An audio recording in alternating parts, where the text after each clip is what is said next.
আজ থেকে প্রায় 12-13 বছর আগে হেমলক সোসাইটি দেখেছিলাম, দারুণ লেগেছিল। এবং সৃজিত মুখোপাধ্যায়ের সেরা 5টি সিনেমার মধ্যে হেমলক সোসাইটি অবশ্যই আমি লিস্টে রাখি। তো সেই হেমলক সোসাইটিরই একটা সিকুয়েল তৈরি করা হলো কিল বিল সোসাইটি, যেটা আমি হলে গিয়ে দেখিনি, এখন ওটিটিতে এসছে, আমি দেখলাম এবং আমার কেমন লাগলো সেটা বলবো আজকের এই ভিডিওতে। তো চলুন শুরু করি আজকের ভিডিও।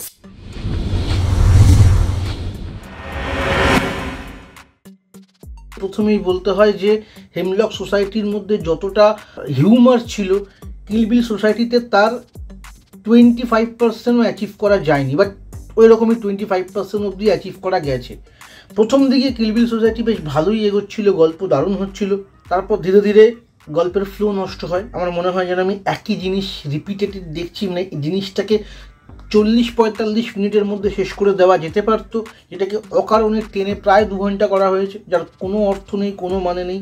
সৃজিত মুখার্জি এই গল্পের শেষে গিয়েও আবার সেই রকমই একটা প্যানপ্যানানি ব্যাপার রয়েছে, সেই শরীর কি, প্রেম কি, আত্মা কি নিয়ে প্রচুর আধিক্যতা রয়েছে, প্রচুর কথাবার্তা রয়েছে।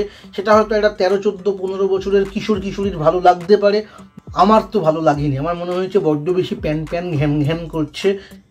আর একটু উইটি হতে পারতো, আরও জিনিসটা স্মার্ট হতে পারতো, ধারালো হতে পারতো, যেটা ওই রকম ইমোশনাল কথাবার্তাগুলো বলে জিনিসটাকে একটা গ্যাদে করে দেওয়া হয়েছে।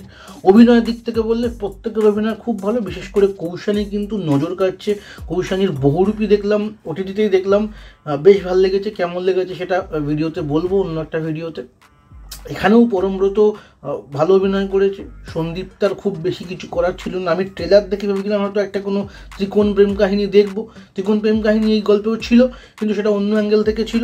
যেটুকু সন্দীপ তার জায়গা পেয়েছে ঠিকঠাকই ভালোই অভিনয় করেছে। বিশেষ করে বলতে হয় বিশ্বনাথ বসুর কথা। বিশ্বনাথ বসুর এই যে পেট কাটা সব একটা দারুণ ক্যারেক্টার। আমার তো মনে হয় যে এই পুরো সিনেমাটা দেখা উচিত শুধুমাত্র বিশ্বনাথ বসুর অভিনয়, বিশ্বনাথ বসুর যে চরিত্র, যে চরিত্রটাকে তৈরি করা হয়েছে, সেটার জন্য সৃজিত মুখোপাধ্যায়কে অবশ্যই ধন্যবাদ। কারণ তিনি একটা অদ্ভুত রকমের সুন্দর একটা বাঙালি সিনেমার যে ইতিহাস, সেখানে একটা দারুণ একটা চরিত্র সৃষ্টি করেছেন, বেশ ভালো। এবং ইভেন এই চরিত্রটাকে নিয়ে যদি তিনি একটা কোনো বড় গল্প ভাবেন, আমার মনে হয় কিন্তু বেশ জমাটি হবে, যদি খুব সুন্দর করে করা যায়। কিল বিল সোসাইটির শেষে গিয়ে হঠাৎ করে পরমব্রতর সেই যে লোকটা সারা সিনেমাতে লাভালাভি করছে, ঘুরে বেড়াচ্ছে, সে হঠাৎ করেই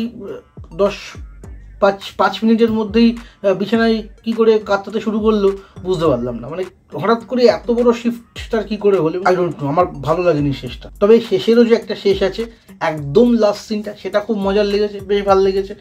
আমি বলবো কিল বিল সোসাইটির ফার্স্ট হাফ দুর্দান্ত, সেকেন্ড হাফ ঘ্যান ঘ্যানে গ্যাদে, আবার লাস্টের দিকের ওই 5 মিনিট খুব ভালো। তবে কিল বিল সোসাইটির রিভিউ করতে গিয়ে একটা জিনিস আমি বলতে পারি যে সৃজিত মুখোপাধ্যায়ের বিগত কিছু সিনেমাতে প্রচুর গল্পে লুফোল থাকতো, যেমন দশম অবতার কি দ্বিতীয় পুরুষ বা আরও যে সমস্ত থ্রিলারগুলো বানিয়েছে।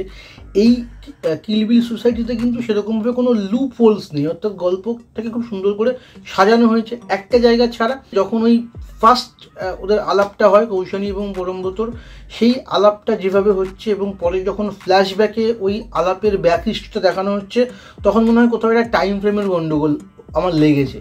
নচেত বাকি গল্পে সেরকম কোনো লুফোলস নেই। তো এই ছিল আমার রিভিউ কিল বিল সোসাইটি সম্পর্কে। আপনাদের সিনেমাটি কেমন লেগেছে অবশ্যই আমাকে কমেন্ট করে জানান। এবং আমার তো নিজেকে ভাগ্যবানই মনে হয় যে আমি এই সিনেমাটা হলে গিয়ে দেখিনি। হলে গিয়ে দেখলে মনে হতো হয়তো খুবই খারাপ, আরও বেশি রাগ হতো, পয়সাটা নষ্ট হতো। যেহেতু ওটিটিতে দেখেছি ফলে অতটা রাগ হচ্ছে না। ধন্যবাদ। এই ছিল আজকের ভিডিও।